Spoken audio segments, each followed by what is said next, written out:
I'm Kevin Geltmaker. I'm the owner of this 1980 Kenworth K100C Aerodyne behind us. It's got a 3408 Caterpillar engine in it, 13-speed with 411 Eaton rears. And this is my father, Stuart Geltmaker. He's the one that owns the 79 K100C Aerodyne that you saw a video of. So yeah, they're almost identically matched other than the transmission and rear ends and the paint scheme. It was a rarity to find one that was close to his. Yeah. It's been a good build. We really started on it whenever the ATHS Convention was coming to Lexington, Kentucky in 2018. And I told him we got to get that thing ready because Lexington's not that far away from us. We've added stuff to it since then. Recently, this past winter, we did a total in-frame on the 3408 engine that's in it.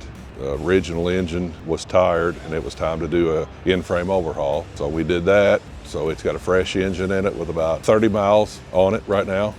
I'm proud of my son because he really detailed his motor. That's what I like about his truck, because he went all out, you know, and really did a detailed job on his 3408. There's been a lot of time under the cab modifying chrome caps, lug nut caps to go on the engine, and just a little bit of bling, just whatever looks good. Just to kind of put a little touch of something different on the engine.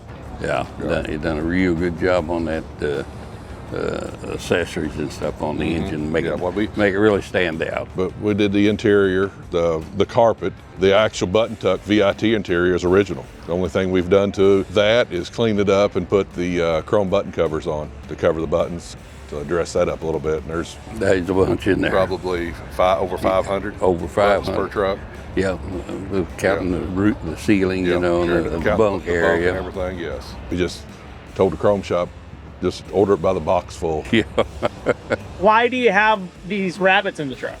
Kind of going along with the Disney Thumper theme, because this thing, when you drive it down the road with these 8-inch exhaust pipes and this V8 Caterpillar, it gives you kind of a thumping noise, like Thumper does with his foot. That's what it kind of sounds like, a diesel locomotive that's out on the tracks running. And that's why it's the Thumper theme, because it thumps when you're going down the road or driving it. It's a labor of love. Yes. Yeah. Absolutely. It's been a father and son joint venture for sure. You definitely got to work together to get it done. I guess like father like son, or son like father, however you want to put it.